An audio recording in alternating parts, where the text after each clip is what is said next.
Hi everybody, my name is Onyeka Okonkwo and you're welcome to my YouTube channel. Today we'll talk about investing, budgeting and saving. Just broadly speaking, I'll be talking about how you can budget and save for investments. So many people want to start investing, but they don't have the slightest idea how to start. You earn income, you don't know where to put it, you don't know how to decide what percentage of your income should go into investments, into savings, into spending. Well, in this video I will cover that briefly and then give you some ideas of how you can apportion and how you can split and how you can spend. So first things first, budgeting is necessary to start your money journey. You need to budget, you need to plan where your money is coming from and where your money is going to. Otherwise, you realize you're just spending randomly and recklessly, and that's a very good way to lose, well, almost everything you own. So in this video, we'll talk about the 50-30-20 rule of budgeting. This is not a hard and fast rule, but it's been useful over time for a lot of people to have just an idea of what to do and how to do it. But when you get this 50-30-20 rule of budgeting, feel free to tweak it based on your lifestyle. Well, not necessarily your lifestyle, based on your unique circumstances. I know that if you live in Nigeria or you're from Africa, there's this thing called the black tax, and it means that most times you're probably fending for family members and sending some people to school and all of that. So feel free to tweak this a bit, but the most important thing is that you have something every month that you are saving. And I say monthly because a lot of people earn money on a monthly basis. Maybe you're a salaried worker, or maybe you're even an entrepreneur, but you pay yourself on a monthly basis. That's a good thing. You should definitely pay yourself and spend from what you pay yourself, not spend from your business. I'll get into how to deal with your business income in some later date, but right now let's talk about individuals and our personal finance. So the 50-30-20 rule is a rule of budgeting, and it splits your income like this. 50% of the money goes to your needs, 30% of the money goes to your wants, and 20% of the money goes to savings and investments. What are needs? Needs are essential expenses, discretionary expenses. These are things that you absolutely need. I mean, you cannot do without them. You need to have a roof over your head, so you have to pay your rent. You need to have food in your stomach, so you have to pay for feeding. You need to maybe make telephone calls and your light bills, utility bills. All these are needs. If you're a parent, then you also need to pay for children's school fees. You need to clothe them, you need to house them, house money, feeding money, children money. All those things form your needs. Depending on where you live and where you're from, your needs may differ one way or the other, but I believe that there are most things that are common to everybody, and these are the three basic things I've mentioned: food, clothing and shelter.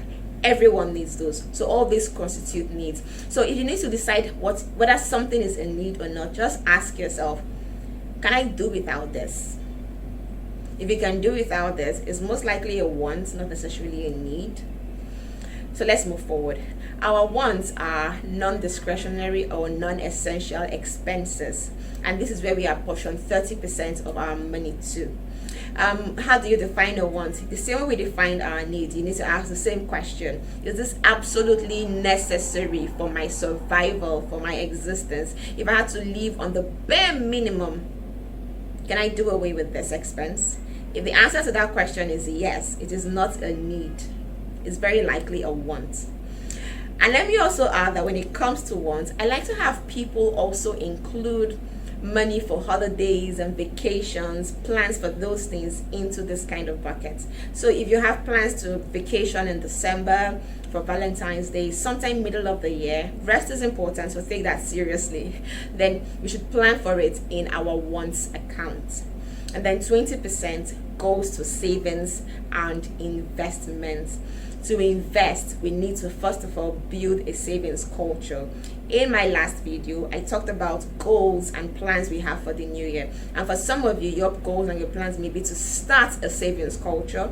And for others, it may be that they've already started a savings culture in 2021 and now want to move a step further and start investing. So whatever the case may be for you, 20% of that money can go into that. So once we have this, we already have our income split into 3 different buckets. Now, how do we spend from each bucket?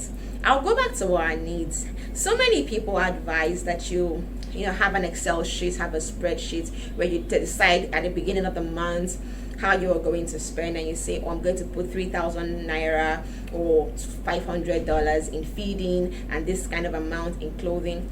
Well, the truth of that is that so many people feel this. It's so close to the cover. I mean, it's so close, so pinchy. Many people are unable to even deal with this and go with it. So what I strongly advise us to do is to set percentages of how we are going to spend. So out of the 50% that has gone into our needs, you may decide that from this money, you are going to spend 30% of that money on feeding. It seems a lot for food, but this is hypothetical situation, right? And then you might decide 10% may go for transportation, and maybe 5% may go for telephone bills, utilities, all of that. By doing this, you will have a general idea of what you intend to spend in that bucket and a general idea of how much you have spent per time. Again, another advice I will give is that when you split this money into 3 different buckets, please have different accounts that house them. Do not put all your money together. This is a literal example of putting everything in one basket. You don't want that, because if you have everything in the same place, chances are that you are going to mix things up. So let's make life a little bit easier for every single one of us. Have 3 separate accounts. When your income drops into one, move 20% of that income to an investment account, move 30% to a wants account, and you may leave the rest of the 50% in the main account, or maybe you have a different account you want to move it to. That's all fine and good. So again, set percentages for how you spend from the needs account. You may also do the same for your wants account. Here's a secret I learned recently, and I tried using it last year and it works. So I vacationed and it was awesome. I didn't have to have palpitations about the amount of money I was spending because I began planning for it at the start of the year. And I would strongly advise to open a target savings account. There are a couple of fintech companies and apps that give you really competitive interest rates, upwards of 8% to 13% on target savings. Target savings accounts sound a bit like fixed deposits, but they are more high interest yielding accounts. The goal is that on a monthly basis or a weekly or a daily basis, whatever target you set for yourself, you put a certain sum of money into those accounts on a regular basis, and then you're unable to actually withdraw the money until the set target date. So target accounts are good for when you're planning for something. Maybe you want to go on vacation, or you're planning for a new child, you're planning for childbirth, you're planning for travels to school. Whatever case it may be, you might even be saving for your rent money. You can also use a target savings account to achieve that. So that's just a sneak. It's just a quick tip that you can make use of for your wants. You can also use that for your needs account. Really, most people pay rent at the start or the end of the year. You pay it on an annual basis as opposed to a monthly basis if you live in Nigeria. So it might help you to use a target savings account to gradually compound that money up until you need it. So just set the date. It also keeps your sticky finger away from touching your money and spending it on non-discretionary things. So keep that at the back of your mind while you move forward. I will leave in the description some of the platforms I use for target savings. Feel free to use them if you want to. Also remember to conduct your own due diligence. Nothing I share here constitutes financial advice. Everything in this channel is strictly for educational purposes and to keep you informed enough to make your own decisions. So target savings are useful. Now let's talk about the main thing I really want to address here, which is the 20% that goes to our savings and our investments. Remember that to invest, you need to first have income flowing in from somewhere. You need to have money set aside for savings, and then when you accumulate reasonably, you can start investing. So 20% of the money goes into this place. So how do we start investing? You don't need so much money to invest, to be honest. As little as 5 to 10,000 naira can get you started on investment. If you live in other African countries, feel free to ask around, and I'm sure you'll find something similar for your location. But this is for Nigeria. You can start investing in money market funds and mutual funds for as little as 5 to 10,000 naira for a single. Okay, I think units go for 100 naira per unit. So at 5,000, 10,000 naira, you have something reasonable. And currently, interest rates are already beginning to rebound. You can get as high as 9% per annum. Interest rates are often per annum and not on a monthly basis. So don't fall for that when you see 5%, 10%, 20%. Don't often think it's a monthly thing. It's an annual thing. So by 12 months, that's how it comes. And if you have to liquidate before that, then you need to divide that by the number of days you've had the investment rolling.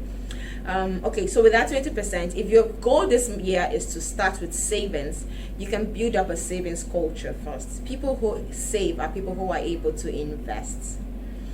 So build up a savings culture and then start investing. It's important and it's very useful really for everybody. What are the things you can invest in? Like I said, you can start from the basics, low risk things, money market funds, mutual funds, fixed deposits account. I know we don't really like fixed deposits so much because we think it's so low interest, but it's not so low interest as we imagine. I run some fixed deposit accounts with a couple of microfinance banks. They give really good interest rate, but be sure you are using a strong bank.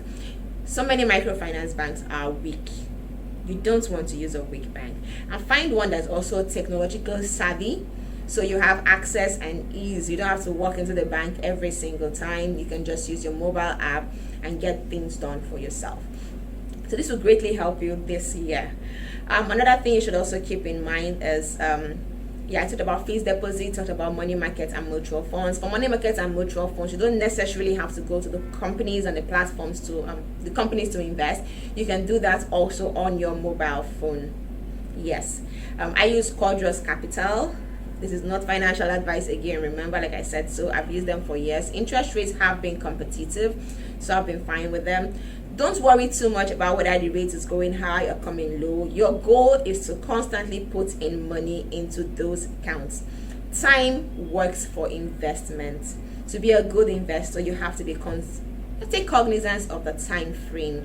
It's not necessarily what's changing, but how much time you leave your investment to compound and grow. So allow it to compound and grow, and stop sticking your eyes on it every 2 seconds. You want to see what's happening, okay? If you want to go more high risk, you can hop on stock markets. Start small with the stock markets by buying ETFs. And then if you want to go a notch higher, you can decide to buy your own stocks, growth stocks, or you can buy income stocks from blue chip companies, solid companies that we already know, like Coca-Cola and Pepsi and P&G or Johnson & Johnson, etc. that pay dividends annually. I think some of those companies actually pay quarterly dividends, so you might get dividends like 4 times before the year runs up, and it's good for you. As much as you can, try to invest in foreign currency. The Nigerian currency is constantly facing inflationary risk, so foreign currency investment is really useful for you. With the money market funds, you can run a dollar fund.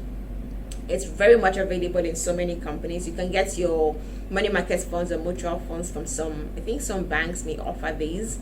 Yeah, Stanbic Asset Management offers mutual funds. Quadros offers money market funds. They also offer dollar funds. So be sure to take your time and shop for good rates. Seriously, shop. Some companies will advertise one thing, but somebody else is offering something higher. So be sure to shop. Due diligence again is important. I'll try to make another video that teaches you how to conduct a proper due diligence before you invest in anything or in any company, just so you don't come crying someday and saying, oh, I lost all my money. We don't want people losing money this year, in Jesus' name. Amen. All right, guys, so investments. If you also want to go a bit more high risk, we can think about investing in cryptocurrency. This year, please make sure you learn about the cryptocurrency market. You cannot continue ignoring it like it doesn't exist. It's right here, and it's right here to stay. It's highly volatile. So if you're just starting your investment journey, don't hop on crypto immediately. I strongly advise not to, because so many people use that and they lose their interest in investment because they put in something today, realize they've lost a huge chunk of it because maybe you didn't do proper due diligence, or maybe, well, like I said, it's volatile, so anything can happen. But always think long term when you're investing. Investment is a long-term journey, so think long-term. So these are a few examples of things you can invest in. Yeah, your risk profile is important. You need to know if the investment is low risk, medium risk, or high risk, and invest based on how well you can handle risk. Also, your age would help with your investment. If you're a bit on the younger side, in your 20s, you may be able to take more risks, high risk asset, because you have time to recover and balance again. But if you're a family person, you are more on the older side, you may want to reduce how much risk you take, even if you like to chase risk. Still, for the sake of your family, for the sake of your age, for the sake of your retirement and your future, manage that interest just a little bit more. So I hope this has been helpful with teaching you how to budget. Remember the 50-30-20 rule. 50% of your income go into your needs, 30% go into your wants, and 20% goes into savings and investment. But feel free to add more to savings and investment and take a bit more out of your wants if you want to. Sometimes I like to flip it around and put 30% for my savings and investments because I'm aggressive, and 20% for wants. But again, it's really up to you. So I hope that this has been helpful for you. It has taught you something new today, and I hope you will put this in practice just as quickly as you've learned it.